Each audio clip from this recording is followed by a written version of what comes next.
Unfortunately, we're seeing the same thing in Georgia. This is the first and the most distressing symptom, the appearance of political prisoners. პუტინის პირადი თქვა პირველებთან ინტერვიუში აღწერს როგორ ემსგავსება საქართველოს პუტინის რუსეთს. ინტერვიუ ვლადიმირ კარამურზასთან ჩვენ ევროსაბჭოში საქართველოს შესახებ ჩანიშნული დებატების წინ ჩავწერეთ. კარამურზა, რომელიც პუტინის პოლიტპატიმარი იყო, პუტინსა და ივანიშვილს შორის პარალელებს ავლებს. ამბობს, რომ ასე იწყებოდა რუსეთში. ჯერ რამდენიმე ადამიანის პოლიტიკური პატიმრობით, შემდეგ კი ციხეში ათასობით ადამიანი აღმოჩნდა. მოქალაქე, აქტივისტი, პოლიტიკოსი, ჟურნალისტი და მსახიობი. როდესაც ქვეყანა დემოკრატიიდან ავტოკრატიისკენ იწყებს სვლას, პირველი და ყველაზე შემაშფოთებელი სიმპტომი არის პოლიტიკური პატიმრების გამოჩენა. ეს ძალიან კარგად ვიცით რუსეთის მაგალითზე. როცა ვლადიმერ პუტინი 25 წლის წინ მოვიდა ხელისუფლებაში, მან დემოკრატიული ინსტიტუტების ნგრევა ერთი მეორის მიყოლებით დაიწყო. ერთ-ერთი პირველი სიმპტომი სწორედ პოლიტიკური პატიმრები იყო, რაც 90-იან წლებში აღარ ჰქონდა და საბჭოთა კავშირის შემდეგ აღარ არსებობდა. შემდეგ მათი რაოდენობა სწრაფად გაიზარდა. ჯერ ათეულები, შემდეგ ასეულები და დღეს ადამიანის უფლებათა ორგანიზაციების მიხედვით რუსეთში 3000-ზე მეტი პოლიტიკური პატიმარია. სამწუხაროდ იგივე ხდება საქართველოშიც.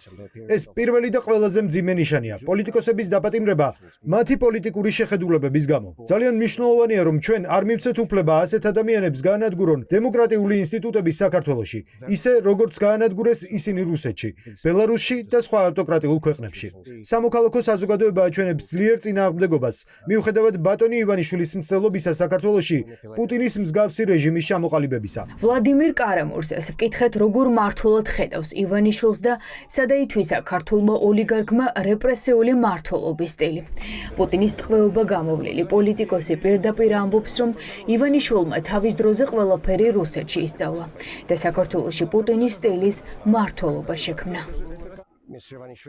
ბატონმა ივანიშვილმა დიდი ხანი გაატარა რუსეთში. ის იყო რუსეთის საკრედიტო ბანკის ერთ-ერთი დამფუძნებელი. არ ვიცი უშუალოდ პუტინთან ჰქონდა თუ არა კავშირი, მაგრამ რაც აშკარაა, მისი მენტალობა პუტინისას ძალიან ჰგავს. მას მოსწონს ის სისტემა, რაც პუტინმა შექმნა რუსეთში, სადაც არ არის ოპოზიცია, არ არის თავისუფალი არჩევნები, რეალური პარლამენტი, დამოუკიდებელი სასამართლო და მედია. ეს სისტემა მისთვის მოსახერხებელია და სწორედ ასეთი სისტემა სურს საქართველოში. ევროსაბჭოს საპარლამენტო ასამბლეაში საქართველოს შესახებ დებატები შვედი პოლიტიკური ლიდერის დაკავების შემდეგ ჩაინიშნა. დებატებზე არ იქნება ქართული ოცნება. ოცნების დელეგაციის ოთახი დაკეტილია. მას შემდეგ, რაც ევროსაბჭომ ოცნების დელეგაციისთვის უფლებამოსილების შეჩერებაზე დაიწყო მსჯელობა, ოცნებამ ევროსაბჭო თავად დატოვა. მონიტორინგის კომიტეტის თავმჯდომარემ დღეს ივანიშვილის პრემიერთან შეხვედრის დეტალებიც გაიხსენა. ამბობს, როგორ უთხრა კობახიძეს პირადად, რომ არასწორ გზაზე იდგა. იცით, ქართული ოცნება ხელისუფლებაში მოვიდა მას შემდეგ, რაც სააკაშვილის მმართველობის დროს ძალიან ბევრი ადამიანი აღმოჩნდა ციხეში. ჩვენ ყველას გვახსოვს ის საშინელი კადრები ციხეებიდან. ახლა კი ქართული ოცნება იგივე გზას ირჩევს, ციხეები ისევ ივსება. ყველა ხელისუფლება, რომელიც ციხეებით პასუხობს და ხალხს უკანონოდ აპატიმრებს, ბოლოს მაინც მარცხ ხდება. ვიცნობ თქვენს პრემიერ-მინისტრს, ის აქ იყო ევროსაბჭოში. ბევრჯერ ვისაუბრეთ. ბოლო არჩევნების დროს დერეფანში შევხვდი და ვუთხარი, რას აკეთებ? ეს არ არის სწორი გზა შენთვის, მაგრამ ეს არ არის დასასრული. დებატები, რომ ოცნებისთვის ძალიან მძიმედ ჩაივლის, ამაზე ის განცხადებები მეტყველებს, რასაც დებატების მონაწილე პოლიტიკოსები აკეთებენ. ყველა ღიად ამბობს, რომ საქართველო ბელორუსის და ირანის გზას გადის. ამაზე მძიმე და მრავლის მეტყველის შეფასება ივანიშვილის რეჟიმზე შეუძლებელია. დეპუტატები ბევრს ისაუბრებენ გაყალბებულ არჩევნებზე და მოითხოვენ პოლიტიკური პატიმრების დაუყოვნებლივ გათავისუფლებას. ქვეყანა როგორიცაა საქართველო, რომელიც უნდა შეესაბამებოდეს კაცობრიობის სტანდარტებს, ახლა ბელარუსს ემსგავსება. ეს ნიშნავს ქვეყნის დეგრადაციას. ვფიქრობ, საქართველოს მდგომარეობა ბელარუსსა და ირანს შორის არის. ამ ვითარებას დაემატა ის, რაც საგამოძიებო კომიტეტმა ახალი ტალღით წამოიწყო, უკანონო დაკავებების ტალღა. პირველი ნაბიჯი იყო ცხადია არასამართლიანი არჩევნები. მე ოფიციალურად ვიყავი ევროსაბჭოს დამკვირვებელთა ჯგუფის წევრი. ვიხილეთ, რომ ვიდეო კამერები ყველა საარჩევნო უბანზე იყო დამონტაჟებული და ეს არანაირად არ შეესაბამება სამართლიან არჩევნებს. ეს იყო დიდი ძმის მეთოდით ხმის მიმცემელთა ზედამხედველობა ყველა ქალაქში. ევროსაბჭოდან პოლიტიკოსები ბიძინა ივანიშვილის რეჟიმის დასანქცირებას მოითხოვენ. მიუხედავად იმისა, რომ ევროსაბჭოს სანქციების დაწესების მექანიზმი არ აქვს, ევროკავშირის წევრი ქვეყნების დეპუტატები რეაგირებას საკუთარი ქვეყნის მთავრობებს მოსთხოვენ. დეპუტატები ამბობენ, რომ პოლიტიკური ლიდერების ციხეში გაშვებისა, დამოუკიდებელი მედიისა და სამოქალაქო საზოგადოების ჩახშობის მცდელობის გამო ევროკავშირმა სანქციები უნდა დაადოს ყველას, ვინც ივანიშვილის რეჟიმს რეპრესიების მოწყობაში ეხმარება. მართლაც საშინელებაა, რაც ახლა საქართველოში ხდება. ჩვენ ვხედავთ პუტინის გრძელ ხელს, რომელიც მოქმედებს ქართული ოცნების საშუალებით. ბიძინა ივანიშვილი ცდილობს მთელი ქვეყანას საკუთარ ხელის თითით ატრიალოს და ჩვენ ეს უნდა შევაჩეროთ.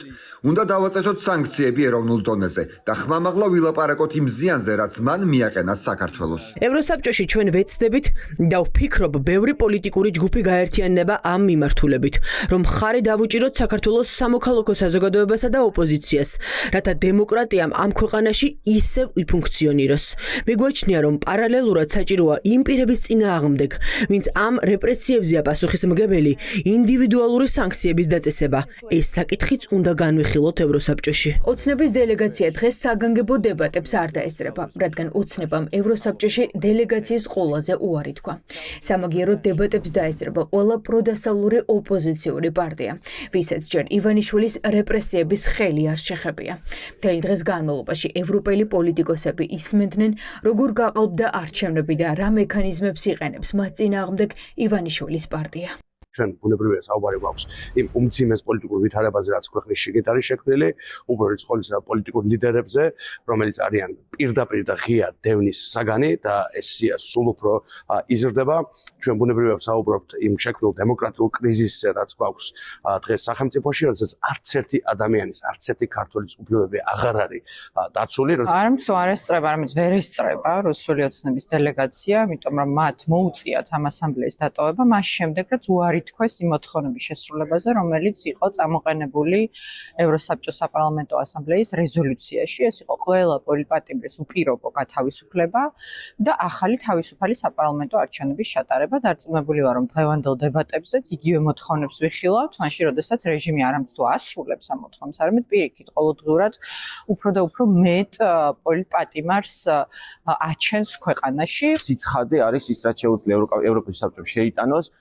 ეს სიცხადე მნიშვნელოვანია ქართველი ხალხისთვის, ვინც ჯერ კიდევ ფიქრობს, რომ ქართული ოცნება პროდასავლური ძალაა და არა რუსული ძალა. დაკავებული პოლიტპატიმრების შესახებ ხვალიდან უკვე ალდეს პოლიტიკურ სამიტზე იმშელებენ. მამუკა ხაზარაძის, ბადრი ჯაფარიძის, ზურაბ ჯაფარიძის და გიორგი ვაშაძისთვის შეფარდებული პატიმრობა პოლიტიკური დღის წესრიგის ნაწილია.